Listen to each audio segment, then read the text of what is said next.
Hello my dear friends. अक्सर आपका पाला कई बार ऐसे लोगों से पड़ता है जो कि सबसे ऊपर खुद को रखते हैं, सबसे ऊपर एक टॉप लेवल पे अपने आप को समझते हैं। उन्हें ये भ्रम रहता है कि मेरे से ज्यादा बेहतर दुनिया में कोई है ही नहीं। उनको लगता है कि वो भगवान के बंदे हैं, वो कभी गलती कोई कर ही नहीं सकते, कि कभी भी गलती नहीं कर सकते, और हमेशा इस डाउट में वो दूसरे लोगों की इंसल्ट करते रहते हैं।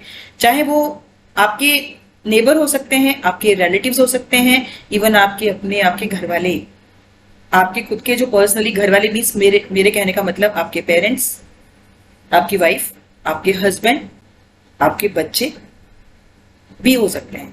तो कैसे ऐसे लोगों को पहचाने? My video is all about how to identify the narcissistic people, narcissistic husband and the people who have these traits. ये एक पर्सनालिटी डिसऑर्डर है, इसको कैसे पहचाना जाए? तो फ्रेंड्स चलिए शुरू करते हैं आज का वीडियो।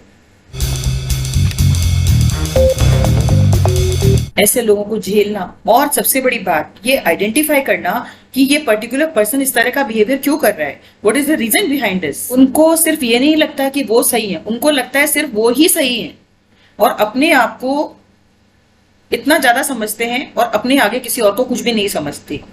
ऐसी सिचुएशन में ऐसे लोगों के साथ एडजस्ट करना, सरवाइव करना बहुत ज्यादा मुश्किल काम हो जाता है। मेरी प्यारी सखियों, मेरे पास एक कमेंट आया हुआ इस तरह का, how to deal with a narcissistic husband, जो कि खुद के पैसे कमाए हुए तो हाथ में देते नहीं है, बल्कि लाइक उनके खुद के कमाए हुए पैसे जो लेडी हैं वो भी खर्च कर देते हैं, और उनकी जो मदर इन लॉ है वो भी एक्चुअली बीच में इस चीज को, जो प्रॉब्लम को बढ़ाने में थोड़ा लाइक एक कारण है। तो इस तरह के पर्सनैलिटी ट्रेट को, इस तरह की पर्सनैलिटी डिसऑर्डर को कैसे पहचाना जाए कि ये पर्टिकुलर पर्सन जो है इसको ये प्रॉब्लम है। देखिए, नेचर ने इनको ऐसा ही बनाया है। ये एक पर्सनैलिटी डिसऑर्डर है, एक पर्सनैलिटी का ट्रेट है जिसको कि हम नार्सिस्टिक पर्सनैलिटी कहते हैं। और सबसे बड़ी बात, इनका बिहेवियर कैसा होता है। हम आज बात करने वाले हैं नार्सिस्टिक पर्सनैलिटी डिसऑर्डर वाले लोगों की सोच के बारे में, उनकी सोच कैसी होती है। आज मैं आपको इस पर्सनैलिटी ट्रेट, नार्सिस्टिक पर्सनैलिटी के बारे में बताऊंगी और समझाऊंगी कि इस तरह के लोगों का बिहेवियर कैसे होता है, इनकी सोच कैसी होती है और इनको किस तरह से आइडेंटिफाई किया जाए, ताकि आप इस तरह की सोच वाले लोगों को समझ जाओ, उनकी मानसिकता को समझ जाओ और अपने दिमाग में एक थॉट प्रोसेस बना लो कि इस तरह के लोगों के साथ कैसे डील करना चाहिए। क्योंकि इस तरह के इंसान से डील करने के लिए, उसके बिहेवियर को समझने के लिए, उसके साथ एडजस्ट करने के लिए, एक बैलेंस बोलते हैं ना, तालमेल बनाने के लिए ये समझना बहुत जरूरी है कि ये आदमी ऐसा क्यों है, इस तरह से बिहेव क्यों कर रहा है, इसके अंदर क्या प्रॉब्लम है और हमें उसके साथ सामंजस्य कैसे बिठाना चाहिए। मान लीजिए एक इंसान है जिसको आपकी छोटी से छोटी गलती भी बर्दाश्त नहीं होती, आपके घर का ही सदस्य, आपका अपना ही है। मान लीजिए आपसे पानी गिर गया, आपको 100 बातें सुनाएगा, आपको जलील करेगा, इंसल्ट करेगा और आपको रियलाइज करा देगा कि आप किसी भी काम के नहीं हो।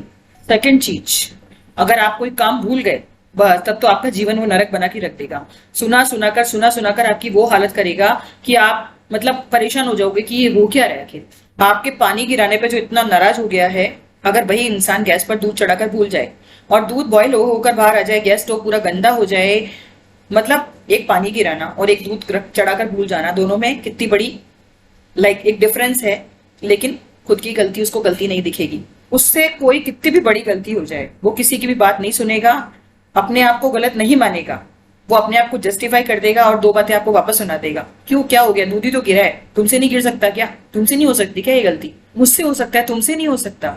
देखिए, है तो ये हिपोक्रेसी जो थोड़ी बहुत ह्यूमन बींग्स में सभी में होती है, लेकिन अगर ये बहुत ज्यादा होने लग जाए तो आप समझ लीजिए इस तरह की हरकतें नार्सिस्टिक लोगों में एक्सट्रीम में पाई जाती हैं।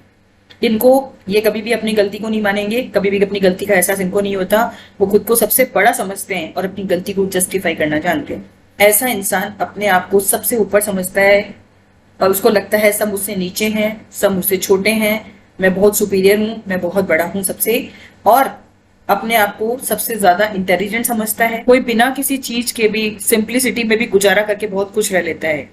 फ्लॉज भी हैं, कोई किसी फील्ड में अच्छा है तो कोई किसी और फील्ड में अच्छा है, कोई रिलेशनशिप में अच्छा है, कोई अच्छी तरह से रिलेशनशिप मेंटेन करना जानता है, कोई पैसा अच्छा कमा लेता है।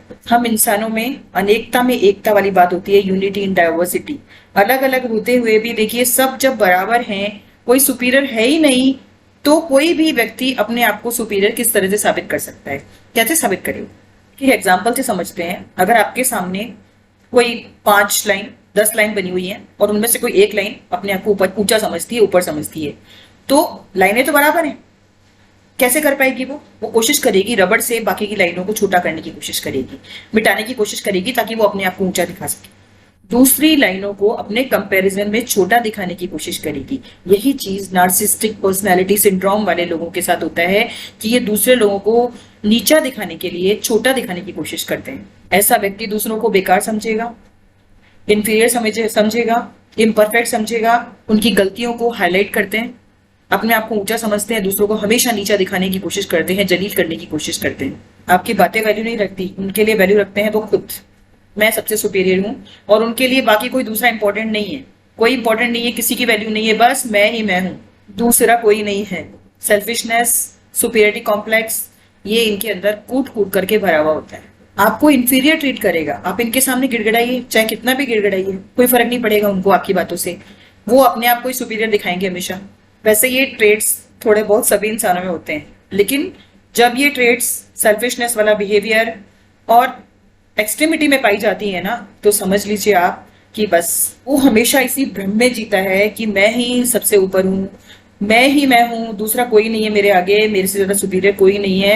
इतना सेल्फिश हो जाता है वो बंदा कि अपनी गलतियों को जस्टिफाई कर देता है और दूसरों की गलतियों को हाईलाइट कर करके उनके जीवन को नरक बना देता है। इस तरह के लोग कभी किसी से माफी नहीं मांगते। देखिए, माफी वो मांगता है जिसको लगता है कि ना गलती है उसकी, जो अपनी गलती एक्सेप्ट नहीं करता, अननेसेसरी आर्ग्यूमेंट्स करता रहेगा आपसे, आप जस्टिफाई करता रहेगा अपने आप को, तो जिसको लगेगा ही नहीं ना कि मेरी गलती है, वो अपने आप को सही प्रूव करने की कोशिश करते रहते हैं, इसीलिए कभी भी सच्चे दिल से किसी से माफी नहीं मांग पाते। ऐसे लोगों का थॉट प्रोसेस ऐसा होता है कि अपने ओपिनियंस को फैक्ट मान लेते हैं।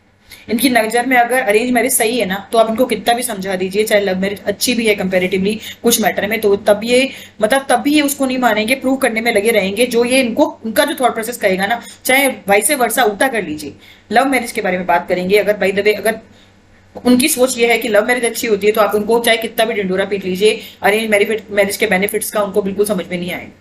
उनको जो लगता है, जो मेरी सोच है ना, वही सच्चाई है, वही फैक्ट है दुनिया का। आपको बुरी तरह से इग्नोर करने की कोशिश करेंगे। उनको ये लगता है कि आपको ही उनकी जरूरत पड़ेगी, उनको कभी भी आपकी जरूरत नहीं पड़ेगी। You need them, they don't need you ever. आपको बेकार दिखाने की कोशिश करेंगे और मोर ओवर इससे भी ज्यादा एक आपको चीज बताती हूँ, they will try to give you the silent treatment. चाहे कितनी भी बड़ी बात हो जाए, they will not say sorry and even they will stop talking to you and they will walk। सबसे इंपॉर्टेंट, आपके इमोशंस को, आपकी फीलिंग्स को, आपकी रिक्वेस्ट को वो नहीं समझेंगे और हर हालत में अपनी बात मनवा लेंगे आपसे। नार्सिसिस्टिक लोगों को कैसे पहचाने? अगर आपके हस्बैंड भी इस तरह के हैं, जो कमेंट मेरे पास आया है, तो माय डियर फ्रेंड, वो अपनी गलती नहीं मानेंगे, आपसे जो भी उनका इल बिहेवियर है, उनके घर वालों का इल बिहेवियर है, वो आपसे मनवा लेंगे उसको, अगर आपको इनके साथ रहना है तो। फ्रेंड्स, इस तरह के होते हैं नार्सिसिस्टिक लोग, और बेपरवाही इतनी कि देखो रहना है तो ऐसे ही रहना होगा वरना तुम देख लो। आपसे एक्सपेक्टेशन ये रखेंगे कि जो कुछ भी हो रहा है ना, उसको बर्दाश्त करो तुम, और क्योंकि उनकी नजर में गलत तो है ही नहीं ना, वो आपके आसपास में, आपके पड़ोस में, आपके रिश्तेदारी में, आपके घर में भी हो सकते हैं इस तरह के लोग। नॉर्मल ईगो, थोड़ा सा गुस्सा, थोड़ा सा सुपीरियरिटी कॉम्प्लेक्स, थोड़ी सी सेल्फिशनेस, थोड़ा सा अपने आप को इंपॉर्टेंस ज्यादा देना, थोड़ा अपनी वैल्यू ज्यादा समझना, ये नार्सिसिज्म नहीं है। नार्सिसिज्म वो है जो कि मैंने आपको बताया अभी, what I explained you. And this is all for today. Thanks for watching being a woman.